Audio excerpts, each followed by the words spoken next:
just for organizing it, but for instigating a new and different field for all of us and making me think about music. And I have to say right out that I will do something slightly different. Because Sara Levy had a very long life.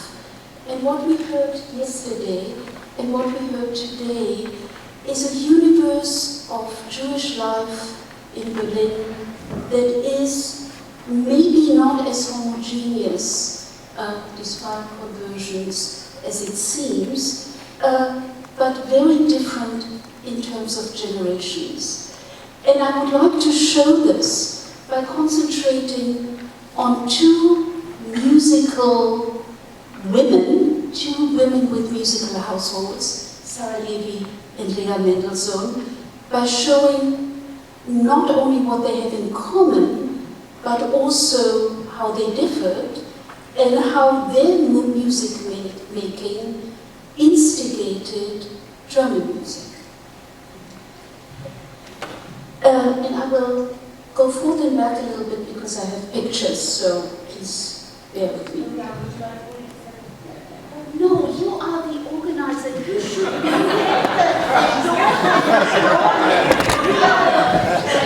I'm sorry, we are the working bees. Today, we know more about the Jewish, is that okay? Today we know more about the Jewish community in Berlin at the turn of the 19th century than about the Jews of Hamburg or any other urban center of the German-speaking lands. But while our knowledge of Berlin Jewry has continued to increase in recent years, research has concentrated on specific sets of questions mostly. In regard to Jewish women, studies have focused on the educated and the wealthy, and on their paths of assimilation, conversion, and intermarriage, something that you have indicated also. We know much less about women who were still living in accordance to religious customs, about Jewish servants, unmarried mothers, and quite generally, the poor. In terms of sociability, studies have privileged the art of conversation and its dialogic equivalent, the writing of letters. Other forms of writing have received less attention, for example, the novels by Regina Froberg, otherwise known as Rebecca Salomon. What do we know about these women's engagement in other arts, moreover, besides literature?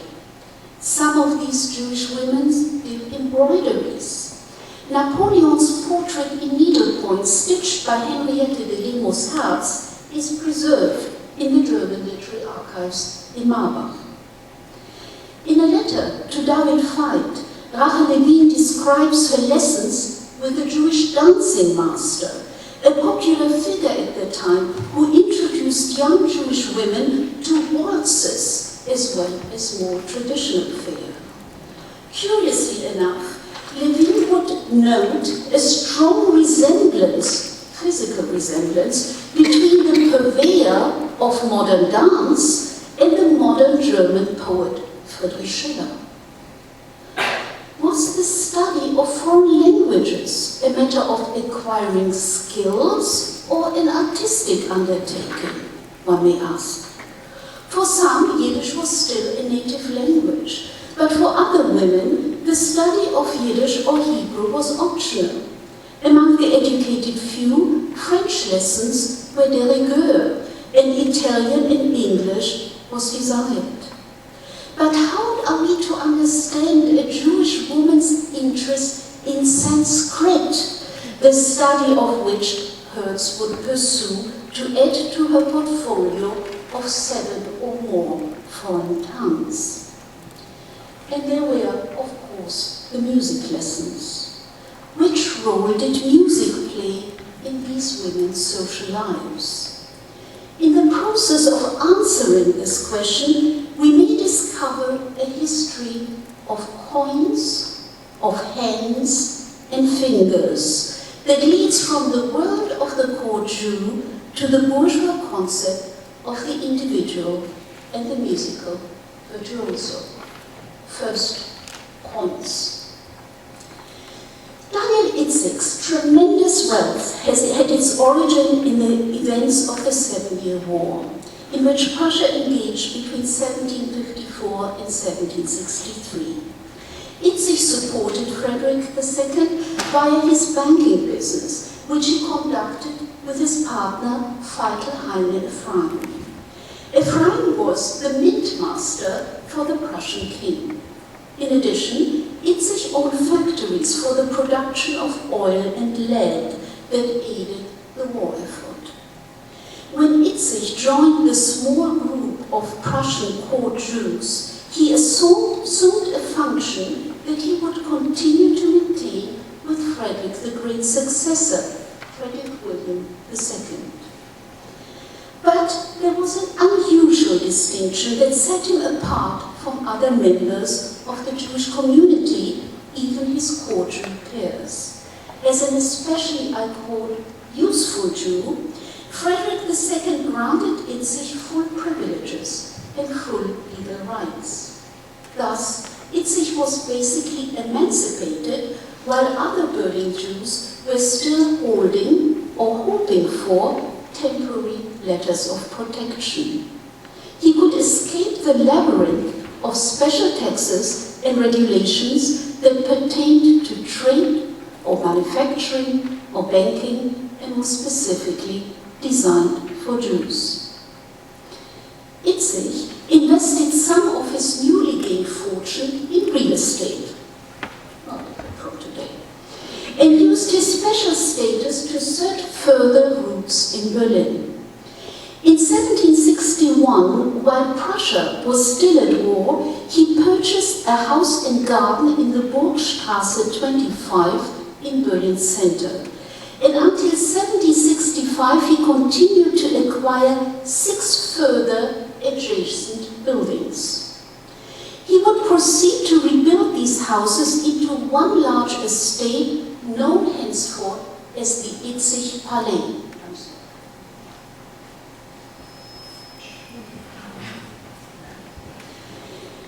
Itzig's business partner, Ephraim, would engage in a similar effort across the street and redesigned a large mansion in the Mühlendamm. That mansion featured columns that hailed from a conquered Silesian castle and were a gift from the king himself. Now you just see the comparison. That's the Ephraim, that's his shidduch. These buildings' facades announced wealth and social standing, and the rooms inside were fitted with the accoutrements of new wealth. Both Itzig and Ephraim acquired painting collections at auction. In all likelihood, the first paintings, and now I have to differ slightly, they acquired were Dutch and probably still lifes and landscape paintings. With paintings such as these, there were no religious quandaries. No picture of Ephraim himself is in existence. He was the more religious one. Curiously enough, he never seemed to have occupied this mansion, which was designed as a showpiece just in itself. He was the more traditional of the two men. Itzig, on the other hand, commissioned a picture of himself as a cleanly shaven man with a powdered wig and blue waistcoat.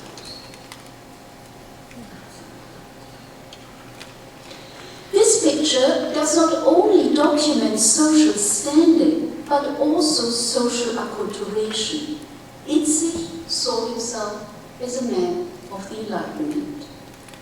His social position was quite complex. On the one hand, he was a court Jew and in constant negotiation with the king's administration. On the other hand, he was the head of Berlin's Jewish community. While the Prussian administration had suggested that Itzig serve in this position, the often divided community, that's also no difference from today, could but agree. After all, Itzig had wealth and political connections. He was destined to be an excellent advocate for Jewish concerns. And indeed, Itzig would keep his position for many years. Again and again, he would prod the Prussian administration and demand more rights for Berlin's Jewry. But Itzig would use his position to influence the Jewish community as well. He supported many Jewish causes financially, but was most influential in his support of scholars and new institutions of the emerging Jewish Enlightenment, or Haskalah. He engaged in discussions regarding possible changes of religious ritual and service, and he was interested in pedagogical matters. According to Itzig, schooling for Jews was to include secular subjects as well as Hebrew and religion. Such a more general set of subjects was to support the Enlightenment idea of Bildung and serve at the same time as a pharmacon against the rampant poverty among Jews. Thus, it is Itzig who pioneered a Jewish school that would be open for Jewish children without tuition, an effort in which he would gain additional support by David Friedländer, Moses Mendelssohn, and later, as we have heard, Lazarus Ben-David. The mansion in the Burgstrasse was Itzig's home, but it was more than that. It was on the one hand the residence of his family, which included his wife Miriam Wolf, the daughter of another core Jew, and his 13 children. Parts of the building, however, were rented out to other families. The house included a private synagogue. It was, as Tekla Koig points out, a place with multiple functions. In its more public rooms, Itzig would conduct his business and receive the members of the Prussian administration, but also members from the Jewish community, for whom he was responsible. So what I'm trying to suggest is that the double function of Itzig made the mixing of social spheres in this cultural environment possible. In some ways, Itzig's palais was for the Jewish community, was an Eastern European rabbinical court, just with a double function. It was a center for the Jewish community and reached outward for the Prussians, to the Prussian state. Was Itzig's palais, the big house that we saw just now, a private home then? The new category of private could probably not be applied to the situation. And how public was this house? That cannot be answered easily either. Itzig's many children were growing up among family members and renters, visiting Jews, and the renters were not all Jewish, visiting Jews, house guests, and court officials. There were Jews and non-Jews present most of the time. So this is not a situation built of coming together. This is a situation happening via the double function. One thing, however, was quite certain. If Itzig was to convince his congregation of the importance of secular education, he would have to raise his own children according to his new ideas. Second, hands.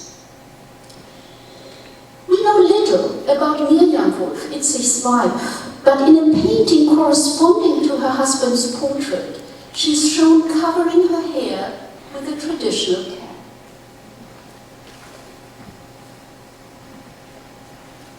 By all accounts, she was a very religious woman, eager to keep a kosher home and perhaps more observant than her husband. But in regard to her children's education, she is, other than Hebrew, a music teacher too. In all likelihood, it was Daniel Itzig who insisted on a musical education, as music was part of the Bildungsprogramm aimed to expand the soul. Music's benefits for the human development was noted by no other than Moses Mendelssohn himself, and we will hear about this later. Miriam Itzig, on the other hand, was probably the more musical parent who encouraged her children's educational progress in this field. It may be wrong, however, to generalize the educational program for Itze's children. Their education was, after all, gender-based. As Itze's sons were to receive traditional Hebrew lessons as well as business training, the daughters had more time for other subjects. Many years later, the theologian Friedrich Schleiermacher would remark on the different paths of Bildung pursued in Jewish homes that sent Jewish men to business ventures, perhaps too early, while Jewish women's education flourished and was often superior to that of Christian women. In regard to Itze's home, we learn about the music lessons offered to his daughters, but no mention is made of music lessons for his sons. Perhaps the results were still too uncertain. Music was important for the project of Enlightenment Bildung, but within the framework of courtly education. It was a skill set for females above all. Like needlepoint, it would offer a Gentile occupation, a different kind of handiwork. Itze's daughter learned to play the harpsichord. The exercises and concerts in the Itzig house were perhaps not formal events, but occasions to bridge the Jewish and non-Jewish social realms and showcase the daughter's skills. Did keyboard playing enhance their marriageability, one may ask? This may be difficult to answer. Itzig sought to marry his daughters off well, but the choices were limited from the outside. His family, moreover, proved already to be the center of a network between Berlin and Königsberg. Itzig's children married the children of other core Jews, and sometimes just relatives. In terms of music education, Itzig's court connections were of great help. He hired the court musician. The first bond between the families of Itzig and Bach was not formed by musical concerns, but by that of social standing. Johann Sebastian Bach's son, Wilhelm Friedemann Bach, was employed at the Prussian court and became a music teacher for Itzig's daughters. And Johann Philipp Kirnberger, a violinist at Frederick II's court, was later hired to teach composition. Kirnberger was thought to have been a student of the older Bach and was a great supporter of his work. Vögele, or Fanny, showed great talent and continued her music making after her marriage to Nathan von Einstein in Vienna. We heard about her. This is she. Zipporah, or Cecilia, was known as a good musician also. After her divorce from her husband, who converted to Christianity, now if a member of a marriage converts, it was automatically a divorce. So she had the choice of either converting to a married again or divorce. Zipporah Cecilia was a known musician also. After her divorce from her first husband, who converted to Christianity, she would marry Arnstein's business partner Bernhard von Eskele, who moved to Vienna also. These were in Austria, you could acquire an aristocratic title as a Jew. You could have a mansion. You are just not allowed to own the ground on which the mansion is built. There's always something. Bella Itzig, later married to Levin Jakob Salomon of Berlin, excelled at the harpsichord as well. We have no picture of her. Itzig was Sara Itzig, the most talented daughter, however, was Sara Itzig. She was also known to be the most favored student of Wilhelm Friedemann Bach. And I'm showing the picture that you saw yesterday already. After her marriage, the Levys acquired a mansion and a garden of their own, albeit a somewhat smaller one than the Itzig Palais. While their marriage remained childless, the Levy house became a center both for family meetings and social gatherings. Sara Levy seemed to have continued her father's engagement in Jewish community affairs, supported Jewish institutions, including the Jewish school. What I want to indicate as I go on is that Sara Levy was still living a court Jew's daughter's life. That is changing in the next generation. Sometimes Levy was known to play the music of Bach or other pieces in her home. At a few other occasions, she performed with the Berlin Sing Academy, a group of amateur singers, like Karl Friedrich Zelter. But the Sing Academy was no public forum either. There were only a couple of occasional concerts in any given year. Most of the music making was music practice in progress, in provisional spaces that permitted the mixing of gender. And we have to keep that in mind. This was not the public performance, and that what made it possible. Zelter, moreover, was a familiar person for Levy. Like his father, he was a trained builder and mason, and the Zelters were responsible for the rebuilding of the Itzig Palais. We have to know that Zelter was introduced to the Itzig as a stonemason, not as a musician, in the same way as Friedemann Bach was a court musician, not a Bach. So we are talking about a lot of happy circumstances, maybe. The Itzig's daughter, moreover, and here I also want to revise what we heard up to now, did not sing. In an essay reflecting on their keyboard playing, Barbara Hahn would point at the linguistic advantages that instrument playing would offer. In contrast to singing, no foreign accents would be heard. There is, however, no reason to assume that the Itzig daughters would speak Yiddish only or primarily. Surviving letters show their perfect command of the German language as well as of French. They were, after all, educated as representatives of court society, and Levy in particular would acquire a formality that would later be smiled upon by other members of the family. She was a representative, for them she was a representative of the French aristocratic Sara. That is Sara in later life. Levy's collection of musical manuscripts was extensive, and when she offered it to the Sing Academy, it was certainly in the spirit of public service.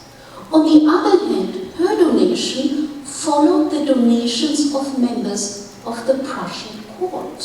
So she was following court customs by giving it to the Sing Academy. Sara Levy always knew about her social standing. It may be important to look at the evidence Peter Wolny has offered regarding the selection of musical manuscripts collected by Levy. Bach was, after all, a Protestant church musician. Levy sought out pieces that were without New Testament content, or primarily had no text at all to make it acceptable for a Jewish household. By eliminating voice altogether, moreover, Levy would furthermore remove the work from the church setting, distance it from its original audience, and adapt it for a different one. I want to insist on this because at the concert yesterday, several generations were put together. There was no song, it was instrument that Levy did. The keyboard was a means of finding a common ground that would hold for a Jewish and Christian audience alike. This does not necessarily mean that Levy would enact a secularization of Bach's music, but she was certainly able to de-Christianize it of sorts. At the same time, Levy supported two additional projects of translation and transposition. By emphasizing the keyboard over the voice, Levy invested in a move that would encourage women's playing of instruments. In ordering a newly invented piano, we heard about it yesterday, she helped promote the piano's rise as the ultimate bourgeois musical instrument. And a final point needs to be considered as well. Levy's music performances countered the productions of popular operas staged at the Berlin theaters at that time. By the turn to the 19th century, Berlin did not only establish the non-aristocratic home as an alternative space for music making, it also saw the understanding of music as an art form that was nationally defined. While the opera performed at the time was largely of Italian origin, instrumental music was thought to be German invention, and even more than that. Instrumental compositions were judged to be music of a higher level, as contemporary music critics like Bernhard Marx, a Jewish convert himself, would argue. Instrumental music gave evidence for the superiority of German achievement. Bach would have been appreciated as a composer for the keyboard by the Itzig home first, but a direct line led from these compositions to the invention of the symphony. Third, fingers, Amelita. This was indeed a quite peculiar situation. The selection of Bach material was a compromise to account for Jewish sensibility. The choice of the instrument would then support the sense of German national identity. Though no longer bound to a church, the new concept of instrumental music was rooted in Protestant culture still, however, and just redefined the music's spiritual essence, as Celia Applegate has shown. Bach's music entered the Itzig household via Prussian court musicians and would then become the center of a new national movement. The Itzig's daughter's piano playing, Levy's collection of Bach manuscript, and Marx's critical praise of Bach accompanied a re-evaluation of his work that would make such fervor possible. Bach's music was not only played by Itzig's daughters, however, it was appreciated by the next generation as well. Bella Salomon's daughter Leah, Sara Levy's niece, played the piano also, for example.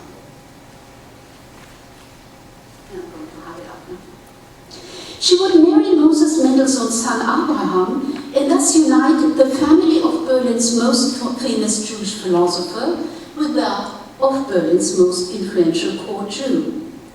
By being married to a Mendelssohn, Leah moved further away from the sphere of the court and closer to an emerging bourgeois lifestyle that valued building and financial security as well, albeit differently. In contrast to his father and to his brother Joseph, with whom he operated a banking business, Abraham had little interest in the Jewish religion. Just as the members of the previous generation, Abraham Mendelssohn was a supporter of Enlightenment thought. For him, Enlightenment, however, did not center on specific religious beliefs. Like Marx before, he declared himself to be raised as a free thinker. One has to kind of appreciate it, one has to appreciate this Moses Mendelssohn's son saying that he was raised as a free thinker. In a later letter that he would write to his children, he worried that Judaism was not better than other religions, just of disadvantage for his inheritance. I have one page. Please.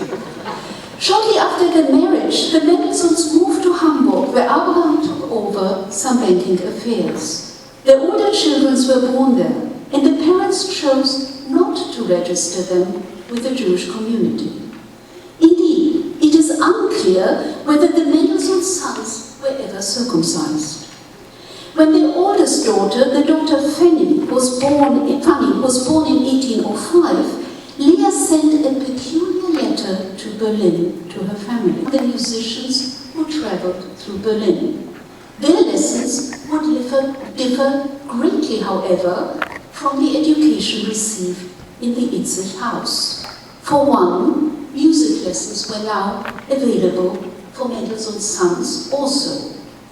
Bach cantatas were played and the voice was introduced, so it is this setting that introduced singing. And most remarkable, the two older children showed talent for composition as well. Now, music was no longer something to be played, but something to be created. Felix in particular gave evidence of a remarkable talent, and his father was eager to have this confirmed by professionals in the field. If the music in Itzig's home was played for personal pleasure and for edification, the Mendelssohns faced a different decision, namely whether or not to allow their child a professional career in music. For the daughter Fanny, this path was included. For the son Felix, the career choice was confirmed. The musical events in the Mendelssohn Garden House were no casual meetings either, but carefully planned events, mainly by Leah Mendelssohn, but also by her daughter Fanny. In this sense, the music program was still in female hands. The Sunday morning schedule of events alluded to the practice of church visits, but the time schedule made other weekend plans possible. Moses Mendelssohn wrote his morning hours and defined the time in the morning, and defined the time as one that he set aside for philosophizing during a business week in the silk factory. These children, however, acquired something entirely new, leisure time. And once again, music was a pedagogical project. But while the Itzig daughters would look at it as a means to gaining experience, as a means to educate themselves and their audience as well, the Mendelssohn morning concerts had a narrow goal. They were the training ground for Felix, for a professional career, showcasing his talents and growth as an artist and composer. The concerts at the Garden House gave him a platform to premiere his early compositions, hone his public performance skills, and build his reputation as a pianist and conductor. His older sister Fanny, as well as the younger siblings, were there primarily only in support of him. When Felix left his home in 1929, the house concerts ceased. Years later, the concerts were briefly revived by Fanny. She had married the painter Wilhelm Hensel in 1929, the year her brother left the home. Hensel encouraged Fanny's composing and music making, but apparently he was tone deaf.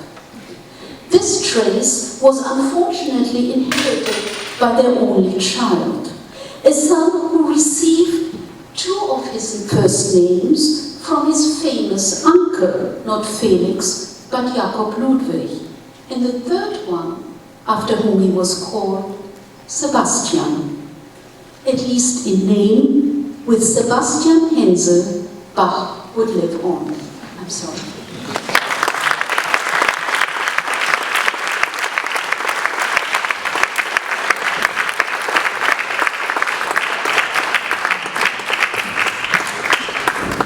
Thank you, Liliane, for this fascinating presentation. I was asked to prepare 15 minutes comment, but coffee break is a lot more important. So I say something very, very short, 2 minutes, and then maybe we have time for 1 or 2 questions from the audience.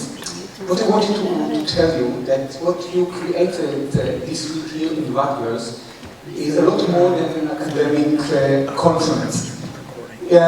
Maybe consider even an unusual cultural event. And this is an event full with meetings and encounters. It's about history, music, Jews and Christians, Hebrew, German, Yiddish, family and theater, men and women, Jewish and European culture. In this kind of events, when we celebrate the cultural achievement of Sara Levy and other talented and rich German Jews, we sometimes tend to ignore the real Jewish context of their time and place. Because from the perspective of the processes of modernization among European Jewry in general and German Jewry in particular, this period of transition of the century between end of the 18th century, beginning of the 90s, and especially the 1790s, this period presents also some of the most difficult conflicts and dilemmas. And they present actually a very charged and even painful encounter, the encounter of Jews with modern Europe. When young Sara Levy, for example, joined the Mittwoch Gesellschaft, an open society to each men and women from the cultural elite, a society that wanted to disseminate enlightenment and humanism, it was this membership in this Gesellschaft wasn't an act, a neutral act. It was actually a declaration about crossing the traditional border between Jews and non-Jews. A declaration about a faith in a modern vision of the future. But this vision was considered from this perspective of many among the Jews and even outside of Jewish society as a threat. It was a vision that was threatening, according to their view, to destroy Jewish family, Jewish religion, and even Jewish identity. The 1790s were years of dramatic transformation in the Jewish communities of Berlin, Königsberg, Hamburg, Weissberg, and even Frankfurt. It was a decade when the processes of modernization were accelerating, a decade when the difference between the generation of parents and generation of sons and daughters were considered bigger than usual. And contemporaries had the feeling that one historical chapter comes to its end and a new chapter begins. And this new chapter had the potential for liberation. Just remember, not just in Germany, the first Jewish emancipation in Europe that took place in France, the revolution in France in 1791.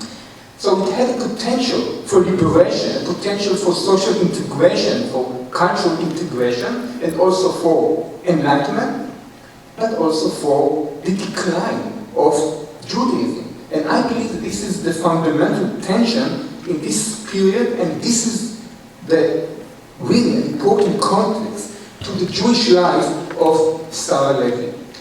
This feeling was shared, surprisingly, not just by conservative Jews, rabbis who were anxious of losing their status as those who supervise Jewish and religious norms, but even modern Jews, like the Maskilim, the Jewish enlighteners, they were also concerned and even anxious about this new development. I can give you briefly just 2 indications for what made the Maskilim concerned. At the end of 1797, shortly after it published the Declaration of Faith in the Enlightenment, HaMe'asef, this important and famous Hebrew-German periodical of the Maskilim that really marked this public success, well, this periodical was closed down in 1797, and the Society of Maskilim supported it an organized few masculine in Berlin and Königsberg Society for the Promotion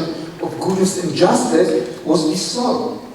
2 years later, 1799, those who are familiar with the history of German Jewry cannot forget the affair around the open letter that was sent by David Friedlander, prominent wealthy Jews, also belonged to this circle of Sara Levy in Berlin, an open letter that is sent to the Protestant clergyman Teller, a text that was understood by most masculine at the time as a radical retreat from the project of the Haskalah and from the vision of the Haskalah towards a new direction of seeking after fuller integration into German society.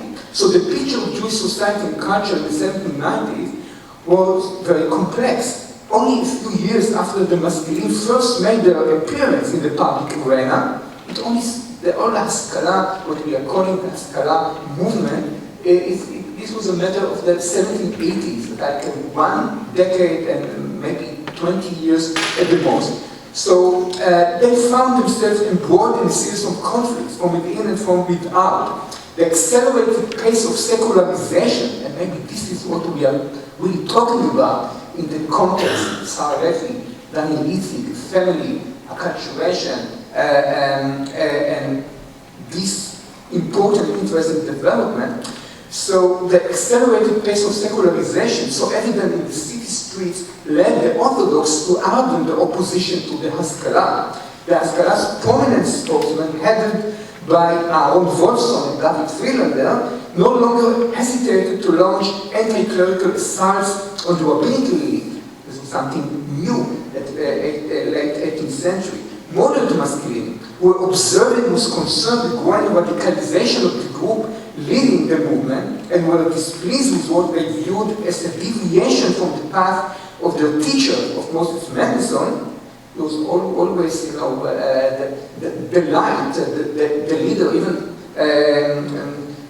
after 1786, when he died, people measured their ways according to what Mendelssohn did and what he would have liked to do regarding the preservation of Jewish identity on one hand and making some progress towards modernization on the other. So those modern masculine also attacked and accused the hypocrisy of the others, the radical, the acculturated, the secular Jew. An internal polemic soon developed which further reduced the ranks of the masculine public, eroded the public and financial support it had received, and helped hasten its demise. So the masculine then, I'm giving you their perspective because it's a very good perspective in order to understand our topic here today. The masculine then were compelled to struggle on two fronts. On the one hand, they escalated the attacks on the rabbinic elite, who they perceived as the enemy of enlightenment, and on the other hand, they had to defend what they called the true Haskalah against the pseudo-Haskalah, the falsche Aufklärung, which both radical and modern masculine regarded as the manifestation of an unrespectful secularity. So the processes of cultural and moral decline taking place in Jewish family were viewed as perversions and caused much concern. And this is the context to explain not just what we heard in this session, but also the two plays that were composed in the 1790s by two masculine, Isaac Euchel and Aaron Wolfson. And in both plays, they were complaining about the crisis of Jewish family. And they argued that it was mainly caused because of the conservative behavior of the parents, but they also found the younger generation of Sara Levy and her sisters and brothers, as responsible for this crisis.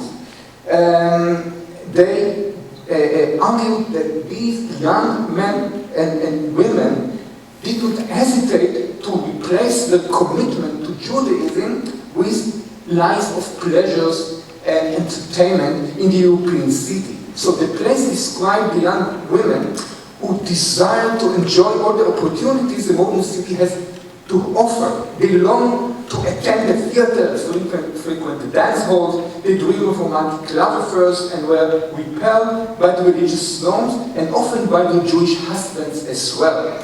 The younger members of the family no longer observe the practical commandments, have been exposed to Christian society and culture, engaged in sexual relations with Christians, and some among them even converted practices that were shocking to the traditional parents. So this is really just briefly some of the context, and let me end with something that concerns to Natalie's paper, if I may, 1.5 minutes, maybe 2.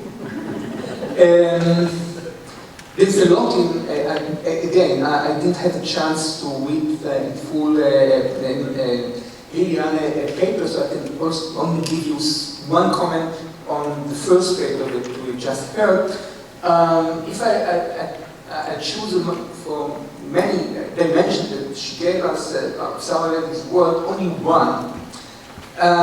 There's something very surprising, I think, for most of us. This is really a new thing that we didn't realize before. Natalie Goldberg surprises us when she presents what she calls Sara Levy's lifelong concrete affiliation to Judaism and its concrete implications. And she found not just a deep Jewish identity, but a surprising involvement in the Haskalah. And one of her stronger proofs, this was the support of Sara Levy in the project of the Haskalah in the 1790s, when she found a name among the subscribers of few of Haskalah Hebrew books. But after all, the Haskalah was a closed club for men. And therefore it's so unusual to find Sara Levy involved, and later she also supported the first modern Jewish school. But what we should really ask, was Sara Levy part of this movement? Was she a maskila at all? Or maybe this was only part of her philanthropic activity, a continuation of very similar activity by her father, Daniel Itzik, and some of her brothers and sisters. And maybe what she did was also, or was only what was expected from rich Jewish families in the community. Natalie's answer is that we can consider it as a Jewish commitment. And I would like to add that Sara Levy, like many other Jews from her circle, found an interest in modern Jewish projects, but she wasn't an active participant and not a member in this movement of Jewish enlightenment, of the Haskalah. It's very difficult to, of course, to know, did she really read the books that she subscribed on, because Haskalah remained a closed club of men. There was no problem, of course, for those masculine that a woman would buy books, subscribe on books and on other books and contribute money for school. But this was far away from opening the door towards this group of intellectuals. Oichel and Aaron Wolfson, two composers of the plays, and one of them we are going to read in the afternoon. The concerned masculine of the 1790s missed, according to my view, in this case of Sara Levy, a very good opportunity. They were complaining about women who went, according to their view, in the wrong direction of radical modularization and assimilation. But if they would have known Sara Levy better, if they would have appreciated her intellect better, if they could have overcome their gender bias, they may have included her in their project of the Haskalah. And I believe that this option actually existed in the 1790s. But a little bit later, this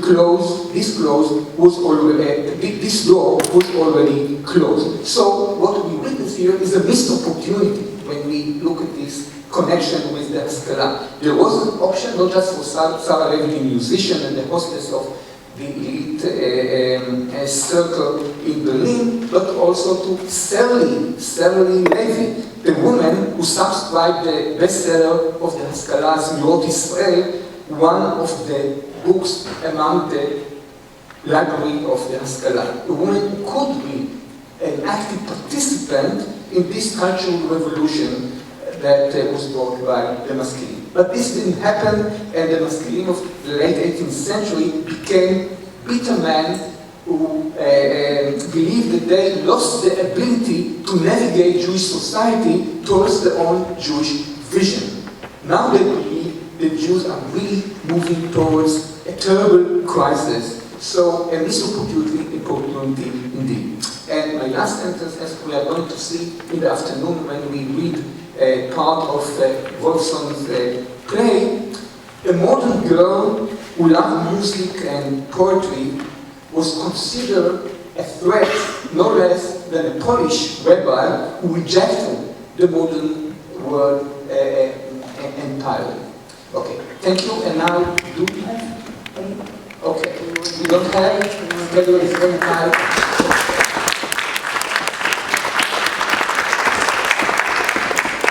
I know many of you have questions, but why don't you just pose them to the panelists if we can have a cup of coffee. The schedule that's printed doesn't put in the coffee breaks, and those of us who like liquids felt that we really needed them. So I invite you to coffee.